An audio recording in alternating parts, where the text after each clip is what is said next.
Hai, selamat pagi, siang, sore, dan malam.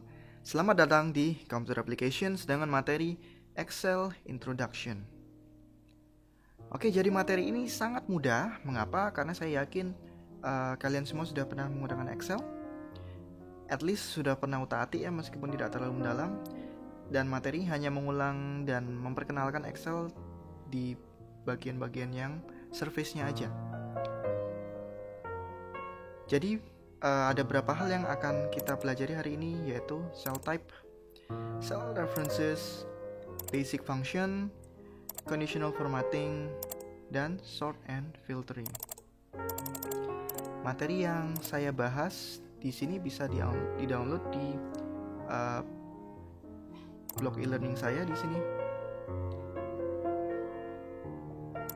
Oke, jika sudah silakan buka materinya dan kita bisa satu persatu mulai membahas materi yang akan kita pelajari. Oke, kita mulai dari yang paling kiri, yaitu cell type atau number format. Cell type ini kurang lebih sama seperti styles yang kita pernah pelajari sebelumnya di pertemuan Word. Bisa dilihat saya sudah punya kolom A, B, C, D, E, F dan baris 1, 2 di sini. Nah, di masing-masing kolom ini saya sudah mengapply styles yang berbeda-beda. Di kolom A saya punya general, B date, C text, D number, currency, percentage, dan seterusnya. Dan percaya atau tidak, di kolom yang kedua, di baris yang kedua, semuanya saya tuliskan dengan angka 100.000. Tapi munculnya beda-beda di sini ya. Yang paling kiri 100.000 hanya 100.000. Yang kedua date, formatnya sedemikian rupa. Text di sini ada sedikit warna hijau. Number ada .00 di belakangnya. Currency ada dolar dan percentage ada persennya. Oke, cell type ini sangat menentukan apa yang kita input ke dalam kolom-kolom yang ada di dalam Excel. Secara default, cell type yang ada di dalam Excel adalah general. Jadi ketika saya buka sheet baru di sini ya, bisa dilihat bahwa kemanapun saya meletakkan kursor, maka cell type yang ada adalah general. Anda bisa mengakses cell type di sini. Kalian bisa mengakses cell type di sini. Ada banyak sekali cell type yang digunakan. Lalu ketika kalian masih kurang puas, kalian bisa klik more number format. Saya ulang ya, more number formats di sini. Dan di sini kita bisa memilih dengan lebih detail lagi. Oke, tidak perlu menghafal satu persatu ya cell type apa digunakan untuk apa. Yang sering sekali saya gunakan adalah 3 cell type ini saja, general, date, dan text. Oke, kita mulai bahas dari yang paling kiri saja. General kita gunakan untuk semua yang kita ketikkan di dalam Excel. Jadi misalnya saya di dalam sheet baru ini saya membuat nama, kelas, dan name. Saya tidak perlu mengganti dengan teks atau mengganti dengan cell type lain. Saya selalu membiarkan dengan cell type general apa adanya. Misalnya di sini saya juga tuliskan nama saya.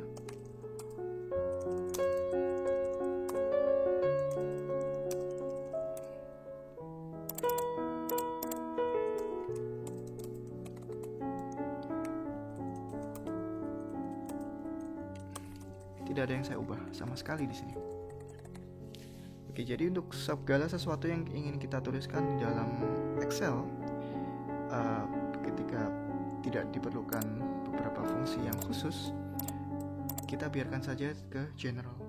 Nah, fungsi khusus seperti apa atau isian khusus seperti apa? Tentu saja yang saya contohkan di sini yaitu date dan text. Date kita gunakan untuk memasukkan tanggal tentu saja.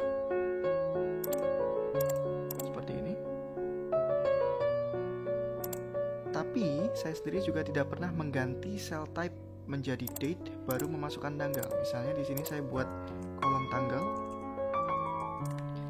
Saya tidak pernah mengganti menjadi tanggal terlebih dahulu. Misalnya ini short date, lalu kemudian saya isikan. Yang saya lakukan adalah ini Ini tips untuk masukkan tanggalnya. Saya letakkan kursor saya di cell type yang tipenya general. Misalnya di sini, tipenya general. Saya tuliskan tanggal berapa sekarang. Misalnya saya memasukkan tanggal 27. Lalu saya ketikkan 3 karakter awal dari bulannya dalam bahasa Inggris. Misalnya sekarang bulan Agustus, saya tuliskan AUG.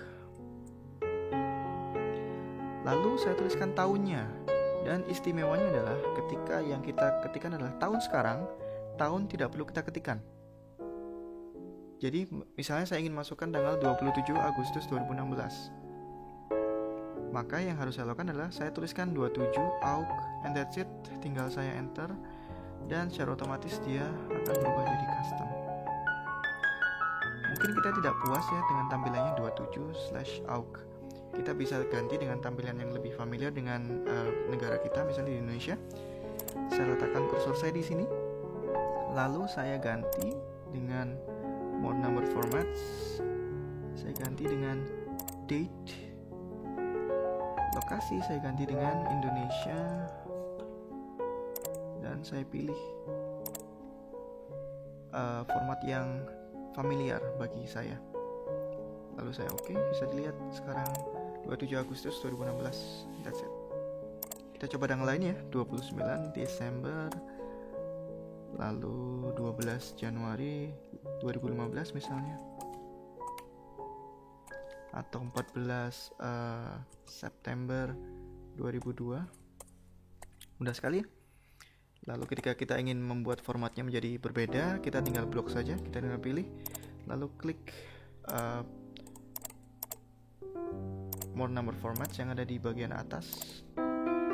Kita pilih date, terserah mau yang mana. Saya mau yang berbeda, misalnya French, saya kurang tahu ya, tapi ya kita coba aja French Canada. Saya pilih oke, agak aneh ya, tapi ya kita hanya melakukannya untuk educational purposes, kita hanya coba. Oke, mudah sekali ya. Jadi sekali lagi, ketik tanggalnya, ketik bulannya 3 karakter saja, dan ketik tahunnya. Bahkan kalau tahunnya tahun sekarang tidak perlu diketikkan. Setelah selesai semuanya, tinggal di enter. Oke, mengapa kita harus masukkan date secara seperti itu tadi? Mengapa kita tidak bisa memasukkan misalnya 1 Januari 2016 seperti ini? Karena di dalam operasi penghitungan nanti, misalnya dalam mengurutkan atau mengurangi hari, menambahkan hari dan seterusnya, tipe yang seperti ini tidak akan bisa terhitung. Oke, tidak percaya? Di sini saya masukkan rumus sederhana ya, sama dengan 1 Januari ditambah 2. Maksudnya 2 hari setelah 1 Januari tanggal berapa? Ketika saya enter, benar ya? 3 Januari. Nah, saya melakukan hal yang sama dengan 1 Januari 2016 ditambah 2. Ketika saya enter, hasilnya value. Mengapa? Karena pada A15 ini, pada 1 Januari 2015 ini fungsinya adalah cell type-nya adalah general. Nah, seperti yang saya jelaskan tadi, general berarti secara default kita membiarkan Excel menentukan isinya apa. Jadi Excel tidak cukup pintar untuk mengetahui bahwa 1 Januari 2016 ini adalah tanggal. Mengapa? Karena dia ada dalam bahasa Indonesia. Jadi sekali lagi, untuk tanggal, masukkan sesuai dengan cara yang saya masukkan tadi. Saya ulang lagi, 2 digit, bulan, dan tahun.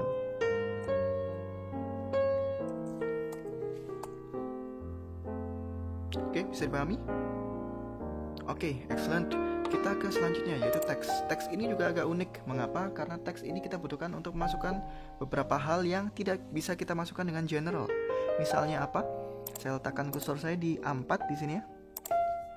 Misalnya yang pertama adalah nomor handphone 081 23456 789 789. Mengapa tidak bisa kita masukkan? Karena secara otomatis Excel menganggap dia angka dan di dalam angka tidak ada 0 di depan. Saya masukkan nomor HP lainnya misalnya seperti ini, 0 di depan akan hilang. Oke, itu yang pertama. Yang kedua, ketika kita masukkan angka lebih dari 11 digit, 1, 2, 3, 4, 5, 6, 7, 8, 9, 10, 11, normal ya. Tapi ketika saya menambahkan digit ke-12 akan jadi error. Yang ketiga, ketika saya ingin memasukkan menuliskan sesuatu sebagai sesuatu itu, maksudnya seperti apa? Misalnya saya menuliskan rumus sama dengan sum 1 ditambah 2, hasilnya berapa? Tentu saja 3. Nah, ketika saya menggunakan sama dengan dan menuliskan rumus, maka Excel secara otomatis akan memproses rumusnya. Ada saat dimana saya tidak ingin rumus itu diproses. Misalnya ketika saya menjelaskan tentang Excel, saya tidak ingin mahasiswa saya kebingungan 3 ini dari mana ya. Saya ingin menuliskan tulisannya benar-benar sama dengan sum 1 plus 2. Kita bisa menggunakan cell type text. Oke, gimana caranya? Sangat mudah, kita ganti saja cell type-nya dengan teks. Misalnya pada kolom H, saya ganti cell type-nya dengan teks. Tadinya masih general ya, dia masih general, saya ganti dengan teks. Oke, ketika sudah terganti formatnya dengan teks, maka semuanya bisa kita masukkan. Nomor HP,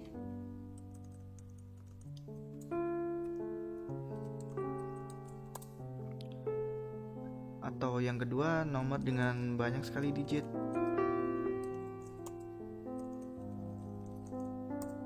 atau yang selanjutnya rumus.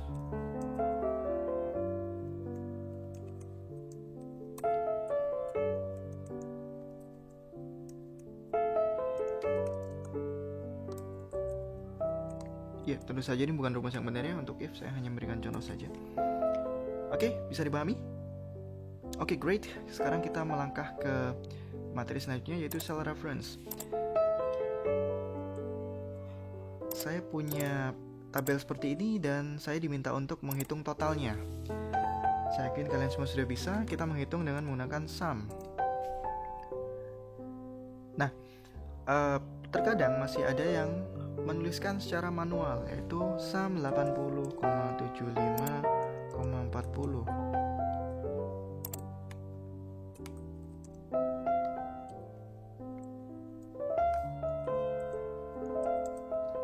Seperti ini. Ketika saya enter, tentu saja hasilnya benar. Tapi ternyata tidak bisa kita copy ke bawah. Ketika saya copy ke bawah, hasilnya semuanya 195. Mengapa?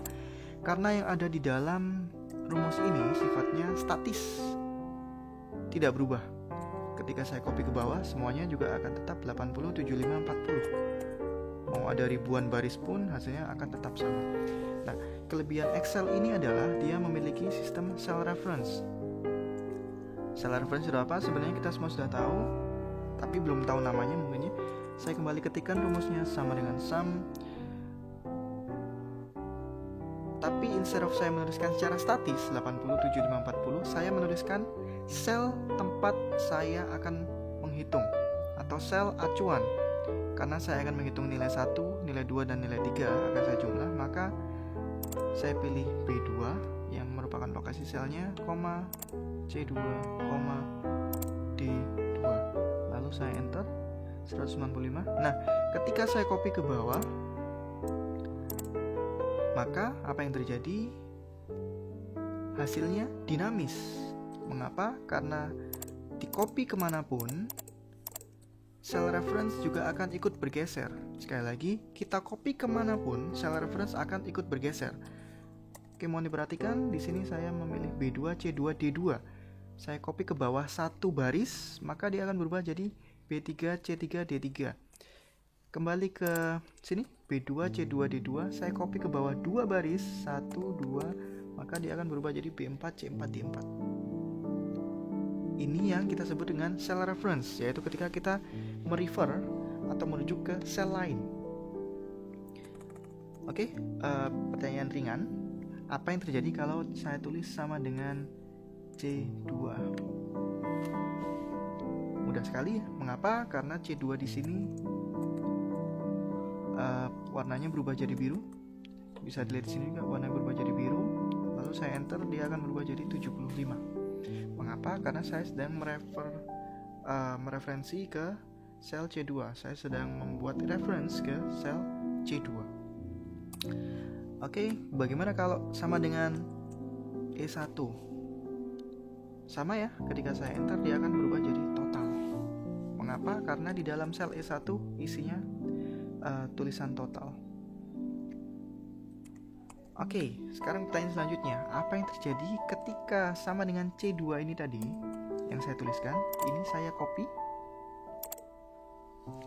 saya geser 2 kali ke kanan, 1, 2, lalu saya geser 1 ke bawah. Apa yang akan keluar ketika saya paste?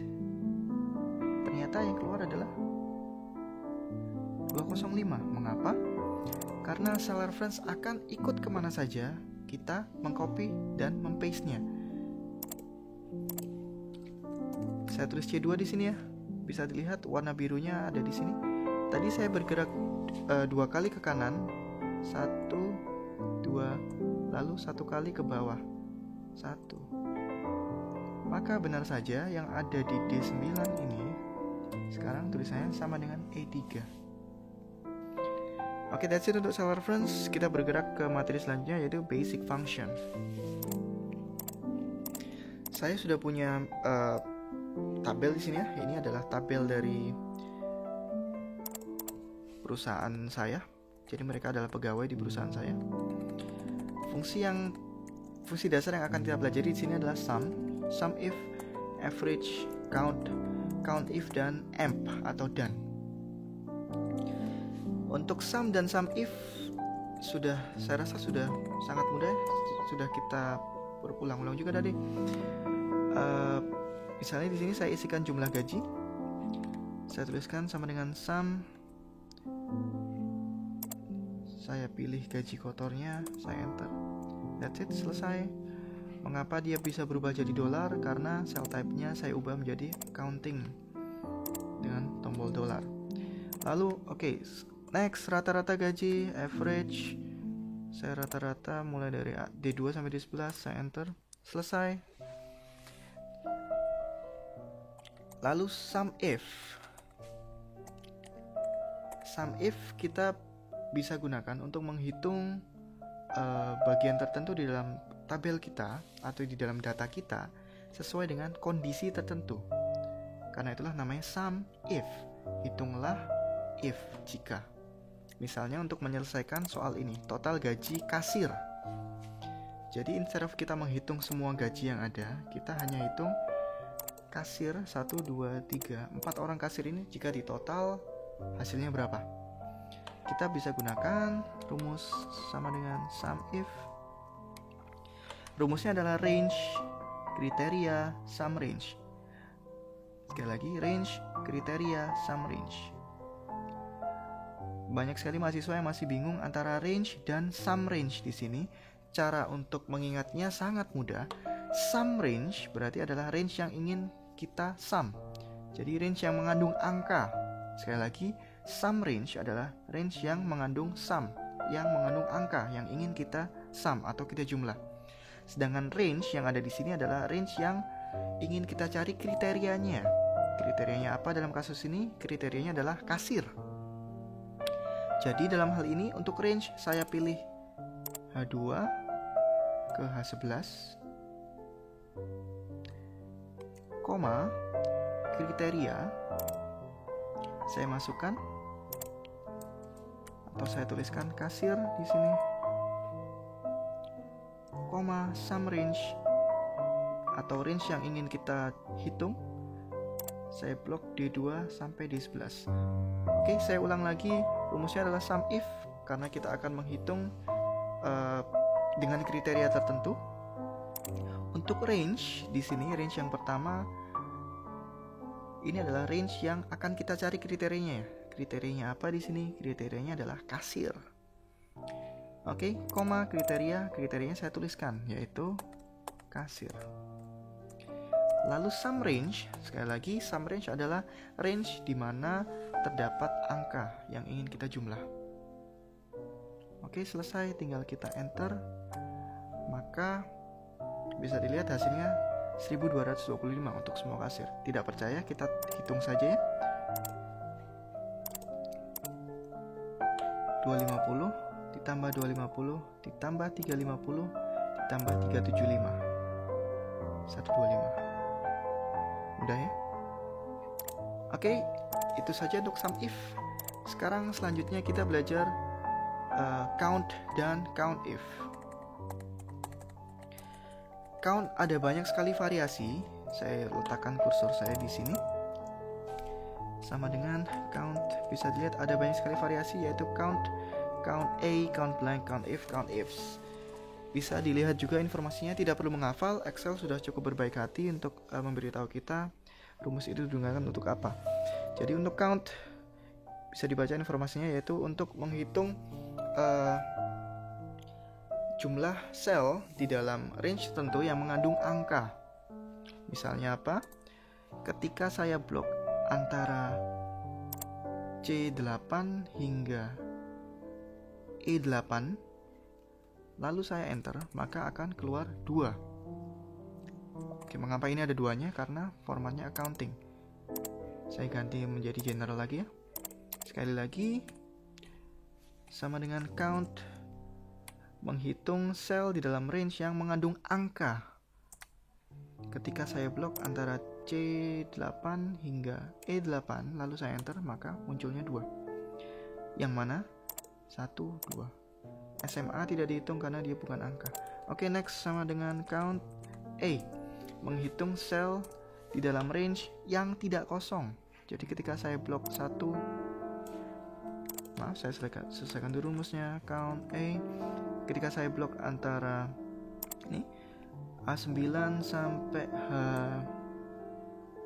H9, maka hasilnya adalah 6.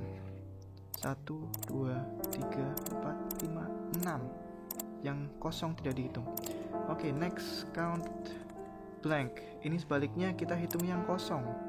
Jadi hasilnya tentu saja adalah 2. Nah, ini yang sering sekali saya gunakan dalam pekerjaan sehari-hari, yaitu count if.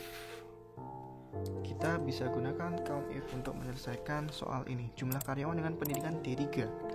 Rumusnya adalah sama dengan count if.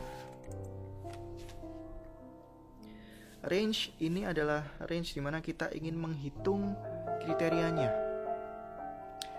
Di mana mulai dari C2 sampai C11. Mengapa? Karena kita akan menghitung antara range C2 hingga C11 ada berapa banyak yang berisi tulisan D3. Oke, bisa dipahami? Koma, kriteria sama seperti tadi, kasir, kita tuliskan D3. Mengapa? Karena kita cari jumlah karyawan dengan pendidikan D3. Oke, saya bisa jamin rumus ini kurang tepat. Mengapa? Saya enter, hasilnya 0. Mengapa dia 0? Karena bisa dilihat D3 di sini berwarna merah, yang berarti merupakan cell reference. Apakah ada antara D3 sampai yang ada di sel C2 sampai C11 ini kriterianya 300? Apakah ada di antara C2 sampai C11 yang isinya 300? Tidak ada. That's why keluarnya angka 0. Yang perlu diingat di sini ketika berurusan dengan Excel adalah gunakan tanda petik. Gunakan tanda petik ketika dia merupakan karakter atau teks. Karena D3 adalah karakter dan teks, maka gunakan tanda petik. Kalau dia hanya angka, misalnya 300, 250, biarkan dia telanjang. Sekali lagi, ketika dia karakter, beli dia baju. Ketika dia angka, biarkan dia telanjang. Karena saya menulis karakter D3, maka saya beri petik D3, petik tutup, lalu saya enter. Jumlahnya 4 orang. 1, 2, 3, 4. Oke, mudah ya, bisa dihitung dengan bisa dicoba dengan pendidikan lain atau dengan jabatan pada bagian bawah. Oke, selanjutnya adalah rumus-rumus sederhana, yaitu rumus matematika sederhana. Misalnya di sini kita menghitung potongan pajak. Potongan pajak cara menghitungnya adalah gaji kotor dikali pajak. Potongan pajaknya ya, bukan gaji bersihnya. Gaji kotor dikali pajak. Bisa dilihat di sini. Ternyata cell type-nya masih percentage. Kita ganti saja dengan general. Mengapa? Karena jika cell type-nya masih percentage, maka hasilnya nanti akan jadi persentase juga. Oke. Bagaimana cara menghitung potongan pajak? Potongan pajak adalah gaji kotor dikali pajak. Ini matematika sangat sederhana, matematika zaman SD mungkin ya.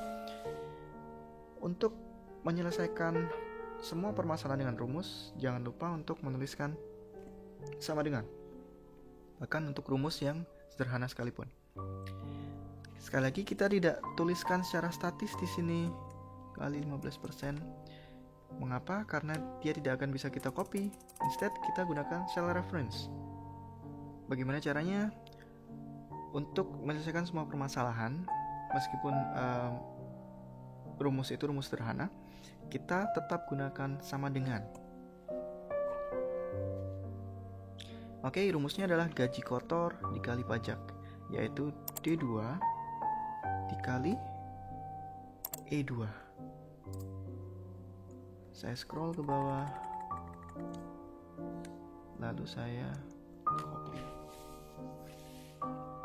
Sangat mudah ya. Oke, selanjutnya gaji bersih. Gaji bersih adalah gaji yang diterima pegawai itu setelah dipotong pajak. Caranya bagaimana? Benar sekali, caranya adalah gaji kotor dikali potongan pajak, yaitu sama dengan D2 dikurangi potongan pajak.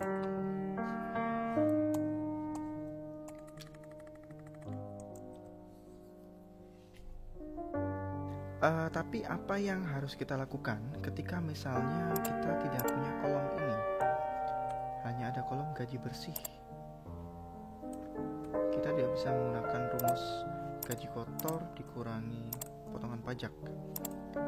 Nah, yang bisa kita lakukan adalah kita menggabungkan rumus-rumus sederhana yang tadi kita sudah masukkan ke dalam satu kolom saja. Saya tuliskan dulu rumus matematikanya. Rumus matematika sederhana. Gaji bersih adalah gaji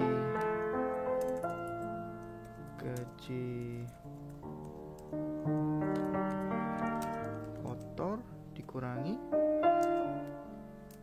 potongan pajak. Nah, potongan pajak rumusnya seperti apa? Rumusnya adalah gaji kotor dikali pajak.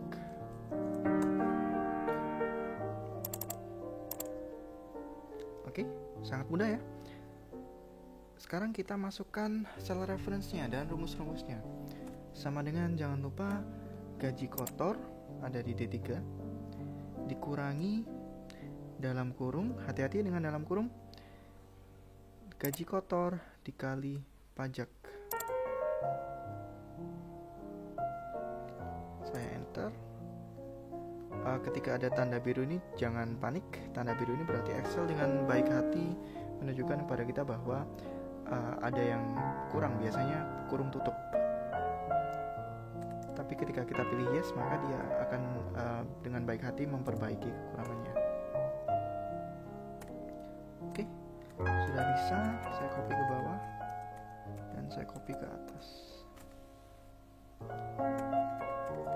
Bisa dipahami ya? Sangat mudah. Kita hanya menggabungkan beberapa rumus sederhana saja. Yang membuatnya terlihat sedikit sophisticated adalah cell reference-nya, yaitu D2, D2, E2. Intinya sama, yaitu gaji kotor dikurangi gaji kotor dikali pajak ya, atau gaji kotor dikurangi pajaknya berapa. Oke, bisa dipahami? Oke. Fungsi terakhir adalah dan atau amp. Untuk fungsi amp ini saya tambahkan beberapa kolom baru. Fungsi amp fungsinya adalah untuk menggabungkan beberapa sel. Maksudnya seperti apa? Misalnya kita ingin menuliskan nama pendidikan kasir di dalam satu sel seperti ini. Robert Pattinson D3 kasir. Tentu saja ketika kita tuliskan satu persatu akan sangat membuang waktu. Kita bisa secara cepat menyelesaikan permasalahan tadi dengan cara menggunakan AMP atau dan. Nah, karena AMP juga merupakan rumus, jangan lupa kita beri sama dengan. Lalu sel reference kembali beraksi, yaitu B2 dan C2 dan security. Bisa diperhatikan penggunaan dan atau AMP di antara sel-sel tersebut. Lalu saya enter, maka semuanya akan digabung. Anthony Hopkins SD Security. Oke, saya tahu tampilannya kurang cantik. Mengapa?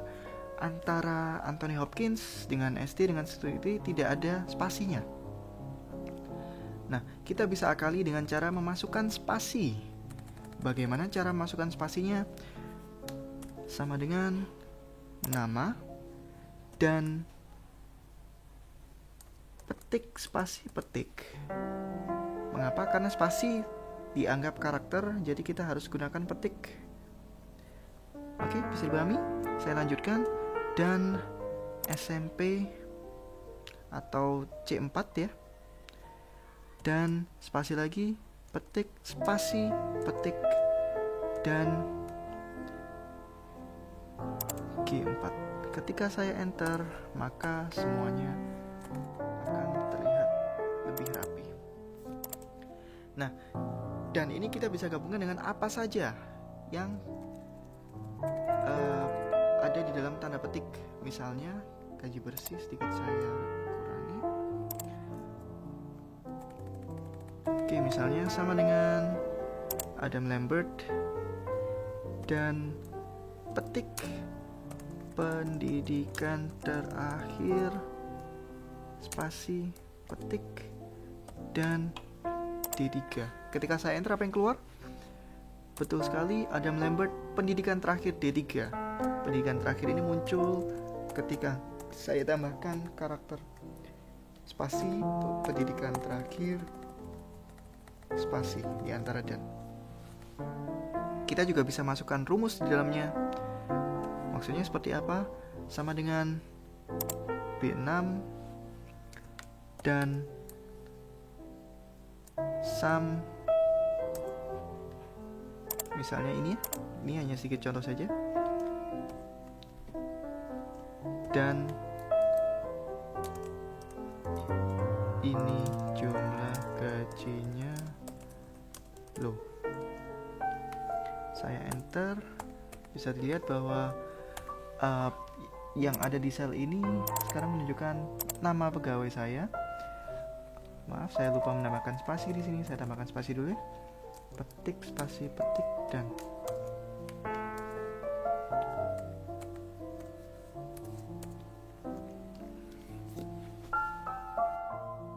Oke, bisa dipahami? Mudah sekali. Silakan coba sendiri, silakan diotak-atik sendiri. Sekarang kita menuju ke bagian tidak kalah penting, yaitu conditional formatting.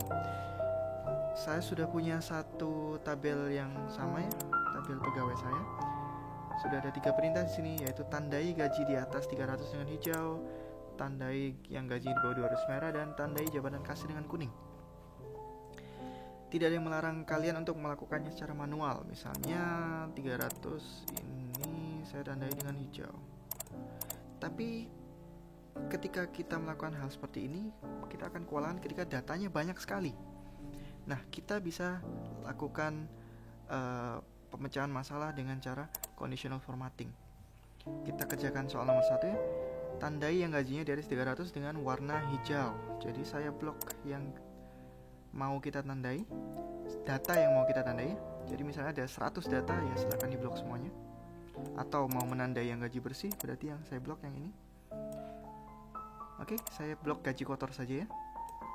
Conditional formatting bisa kita temukan di ribbon home dan conditional formatting. Untuk menandai, kita bisa pilih highlight cells rules. Kita tentukan peraturannya apa? Apa yang mau kita tandai? Yang mau kita tandai sesuai dengan soal adalah yang gajinya di atas 300. Pada highlight cell terus sudah ada beberapa pilihan. Kira-kira yang mana?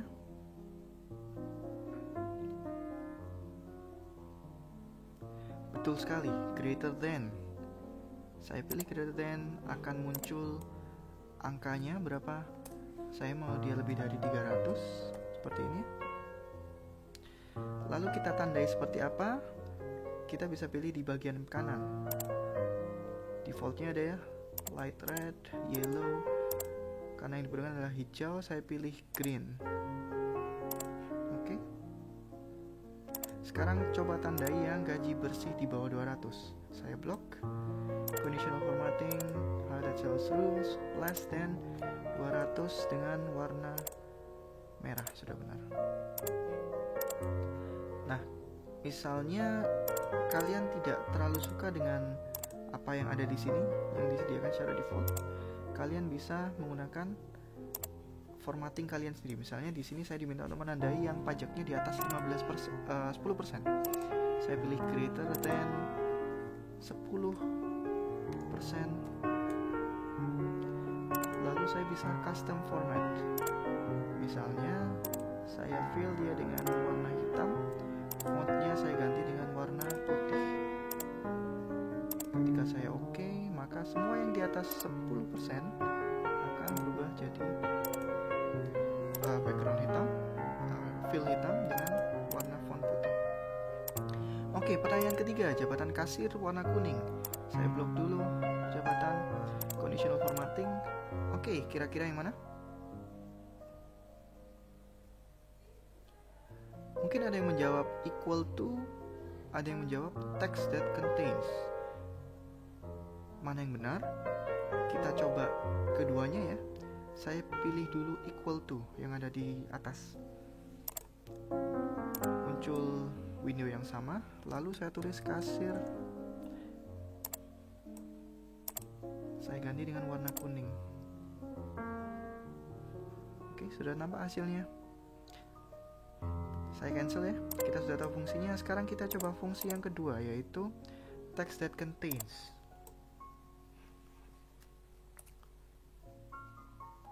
Bisa dilihat di sini, ketika saya menulis KA, ternyata semua teks yang mengandung KA akan ditandai, akan diformat. Jadi sudah tahu bedanya? Ketika kalian memilih equal to, maka yang ditandai adalah yang benar-benar sama dengan. Jadi misalnya kita punya beberapa posisi kasir, yaitu kasir depan, kasir belakang, kasir atas. Saya copy seperti ini misalnya. Ketika saya ingin menandai semua yang mengandung kata kasir, semua yang mengandung kata kasir, yang contains kasir, maka saya pilih text that contains. Ketika saya tulis kasir di sini, semuanya akan terblok. Ketika saya tulis atas misalnya, maka semua yang mengandung atas terblok. Nah, ketika kita ingin menandai yang ada di kasir depan saja, exactly kasir depan, maka kita memilih equal to, lalu kita tulis kasir depan. Sudah tahu bedanya? Oke, great. Untuk bagian bawah bisa diselesaikan sendiri. Sekarang kita menuju ke materi selanjutnya, yaitu sort and filtering. Sort and filtering juga tidak kalah pentingnya, yaitu kita bisa mengurutkan dan menyaring data yang ada di dalam file Excel kita.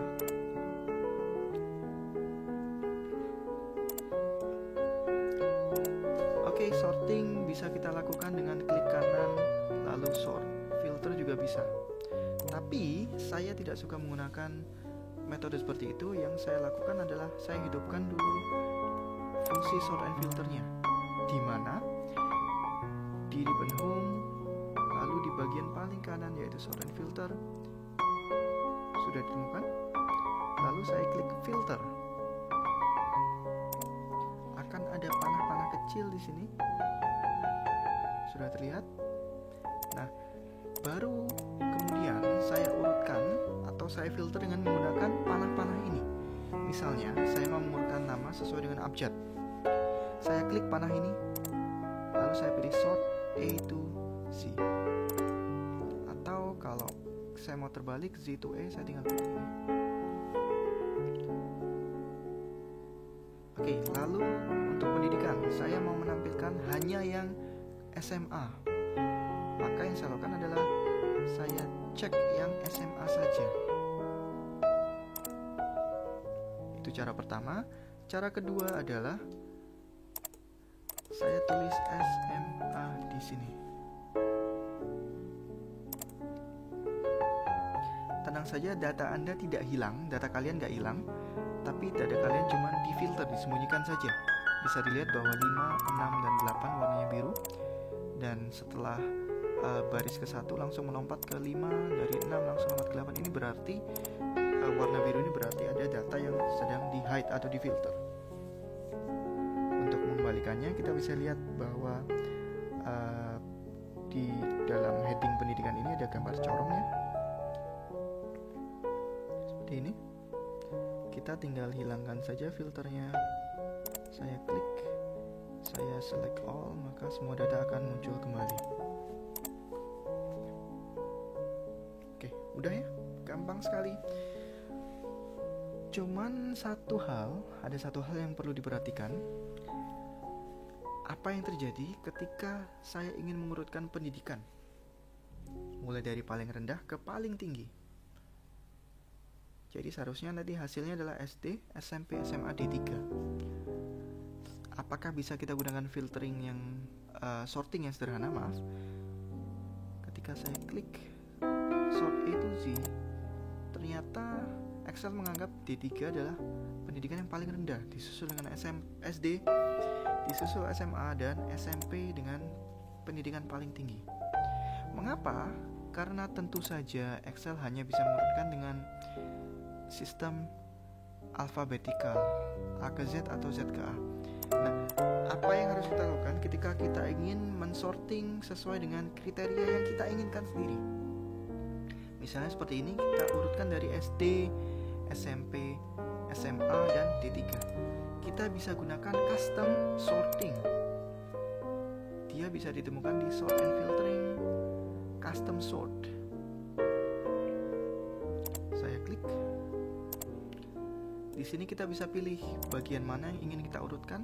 Kebetulan sudah terpilih pendidikan. Sort on, ini kita bisa tentukan apakah kita mau mengurutkan sesuai dengan isinya atau value-nya, atau dengan warnanya, atau dengan warna fontnya, atau dengan iconnya. Tentu saja kita pilih dengan isinya atau value-nya. Nah, yang perlu diwaspadai di sini adalah ordernya atau urutannya. Ada A ke Z atau Z ke A. Karena kita ingin kriteria yang spesifik yang berbeda, bukan alfabetikal, kita tinggal pilih custom list. Sudah ada beberapa list di sini. Kita bisa menambahkan dengan cara memilih new list. Lalu kita tuliskan sesuai dengan kriteria yang kita inginkan. SD, SMP, SMA, D3. Misalnya saya tambahkan S1, S2, S3. Setelah selesai, tinggal kita klik add. Maka apa yang kita tuliskan di sini tadi muncul di sebelah kiri di custom list. Kita tinggal pilih saja, lalu kita klik OK.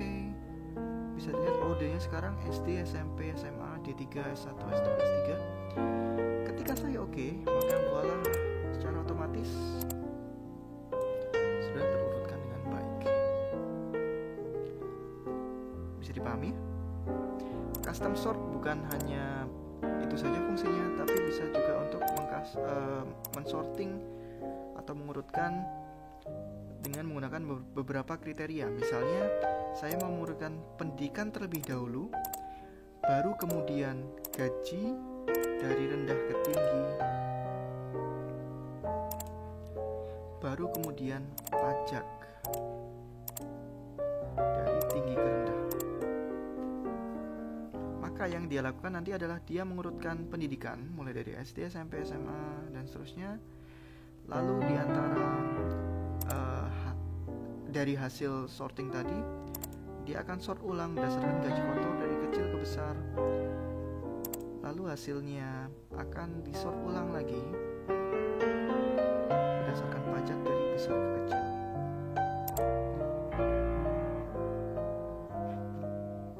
Oke, mudah sekali. Jika ada pertanyaan, silakan tuliskan saja di kolom komen di blog saya. Saya rasa itu saja materi kita kali ini. Di setiap sel yang ada sudah ada latihan ya. Misalnya di sini basic function, di bagian bawah ada latihannya. Conditional formatting juga ada latihan, dan tentu saja di sort and filling juga ada latihan. Oke, that's it. Mudah-mudahan mempermudah pekerjaan Anda nanti dan menambah pengetahuan Anda sehingga Anda bisa bekerja dengan lebih optimal. See you.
Oh ya, jangan lupa untuk mengerjakan trivia quiz dan weekly assignment yang akan mengajak kalian untuk berlatih dan sehingga kalian bisa lebih menguasai materinya. Jangan lupa juga untuk melihat What's on Next Meeting untuk mengetahui apa yang akan kita pelajari di pertemuan mendatang. Oke, see you.